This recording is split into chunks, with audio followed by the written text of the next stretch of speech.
So, Gilbert, can you tell us a little history about this place? Well, we've been in business about 75 years, and my daddy, my father, established it back during the Second World War, and so we've been pretty much 75 years straight of being part of this community, and still have the business. My father died about close to 17 years ago, so we continue to operate it. And now we used to have a shoe store and retail, but now it's just mostly food and sugar here.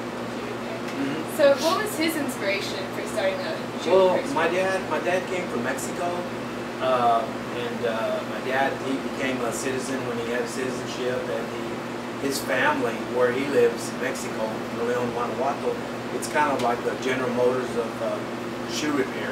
And so it's kind of a family tradition where they all are shoe repairmen, and some of them are even, one of my uncles was an international clown. He made clown shoes. Oh, wow. So, but mostly Dad was made lady shoes, and his inspiration, he wanted to come here to America and do saddle work, but it all, you know how America, it's fast and furious. Shoe repair was the quick way here in America. Over there, they make a lot of shoes a little bit more patient. So. And then he moved to Bastrop, where he found work here during the war, and he met my mother here, and so here I am. Here you are. My family. So being in the community for 75 years, is there anything that's really impacted you?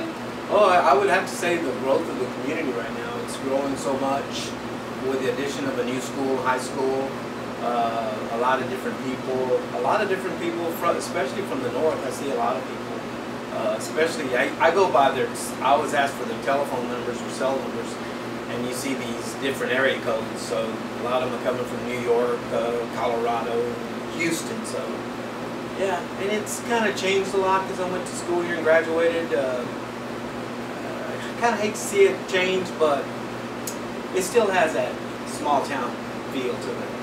So since you've been running the store for the last 17 years, really, or plus, what have you noticed in the change of kind of?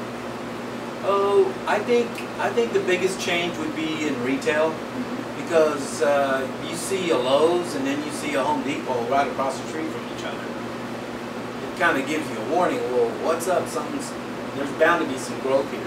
And with the addition of, like, for example, Buc-ee's that's out there now, and from my understanding, there's supposed to be a new highway that takes some of the load off of 71. There's probably no limit because it's a big county. So there's maybe even a new school. I'm into golf. There's 4 golf courses here, and that was exciting for me. And I had a friend of mine that he helped build he built Cula Vista and redesigned 2 holes at Pine Forest, and then he built 9 holes for us at the state park. So, you know, and that's how my girls got to college. They played golf, and been fortunate to help teach mostly young ladies and playing golf. And I think there's about 8 or 9 girls that have gone to receive golf scholarships. And so I felt like I was doing my part in repaying my community for what they did for me and my girls. So speaking of golf, you guys are known for breeding golf superstars. Well, my daughters, you know, Christy, she's Christy Rivera now, and Lisa Gonzalez, she's works as assistant principal, and Christy was a golf coach for a while. Now she's a stay-at-home mom with her daughter and my grandson, and Lisa has 1 boy and Isaac. I have Luke and Nicole. And then Renee, she also played golf at Incarnate Word, and she does what you do. You know, she got into the TV game, so to speak, and really loves it. And I don't know, something about young ladies. They have they're more direct in what their future is for them. And been fortunate to have like almost 7 and 8 all to receive scholarships. As a matter of fact, my 2 nieces. And Ashley and Anna Coy, they're going to Texas A&M at Corpus Christi, and to Trevino, Adriana Trevino, she's going to Texas Southern, And then Dominguez girls that went to Southwestern University. And I have one girl just recently that just graduated. She's going to a new program, Texas Western, which is in Fort Worth. So, yeah, and I really enjoy it. I just feel like I've been contributing to their, doing what you do, what they like. And Renee, my daughter, she's not married, but she really loves it. She's done so well working for ACN, and one day we'll see you maybe in the big network. So, for being a very, very withstanding business for 75 years in this community, what advice do you have to maybe new business owners who are coming up in the community? I think the way I treat my customers, there's a lot of times when, for example, when people don't have, I don't use credit cards, and I just know them by name. My dad always told me, that was one thing I remember about my father.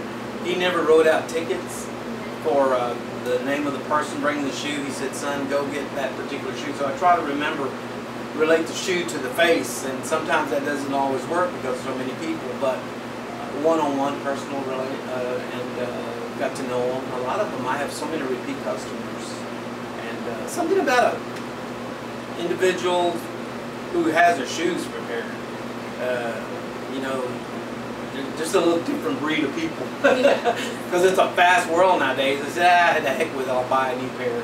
Boots are still king in Bastrop. There's a lot of, so to speak, a lot of cowboys still work in this area, and so boots are the heart of my money making. I rely on boots, but the women entering the workforce, I can repair the tips and the little tabs on them. So yeah, I mean, and then the thing that I noticed that's changed is the material that's being shipped from China. You know, it's a little different and it's hard to repair. And some shoes you can't repair. But I try because that's what I do. So. Well, your customer service has really been noticed since you've been here for 75 years. You still have a good flow of customers. Yeah, we have that, and that's why I never changed the name. I left it at Pete and Son because they asked me, is Pete there? And I'll answer the phone. They don't realize I'm the only person here. And I said, no, that was my father. So it has a better ring than Gilbert's Shoe Shop. Yeah. So, and my brother does it too. I have a brother in California, Joe. San Leandro. He does shoe repairing. He says he's the same way. He says that he just can't seem to retire. You know, because and the economy. My dad always told me that. He said, when the economy gets a little different, you know, and people aren't working, they'll save their shoes and they'll try to save money the best way they can. And shoes is the best. When boots are running $200 to $300 for $40, you can fix your boots. And your shoes for $8. So yeah, lasts longer.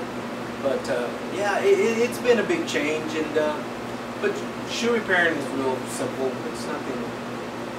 People call it a craft. I go, well, I guess so. But my dad, I was always around it, so I just just kind of a natural, fell right into it. So yeah, I really. But I have a little more peace here. You know, my kids are all gone, and most of them, 2 of them are here, and Renee's close, so I see my family a lot. So it gives me a little sense of peace. You know, I did other things too. I was a fireman in Arlington, Dallas, Fort Worth for a while. But when I came here, I said, this is my niche. You find that? Yeah, I find it very peace of mind. I have a lot of peace with it. So. But like you said earlier, it's a different market. It's a different area of repair. You know, you repair your shoes. So, I'm glad I'm making a little living out of it for pushing 80 years. I'm not that old, but my dad, he did it during the Second World War, and he said that back then when there was about 10,000 soldiers here, he was so busy. So yeah, my dad was, and he was worked by himself. Can you imagine that? Just by himself. So he had so much work that we've always had work. So I've been blessed by that. The Lord just blessed me. Well, you have been a very strong 75-year business. I'm sure you guys will not be gone anytime soon. Probably one of the oldest businesses in Bastrop, except for maybe the First National Bank. few of the others, the city of Bastrop, but as far as the business, my dad's, he's been here a long time. So I have to honor him and, you know, and his foresight that, you know, he told me, he said, son, you just stay here and do your shoe repair. It'll take care of you and your family, and it has. So, but the fact that my girls got a scholarship, that helped me a lot. Yeah. And they have to pay for that. I bet it did. Yeah. Well, this has been another episode of Bastrop is Open.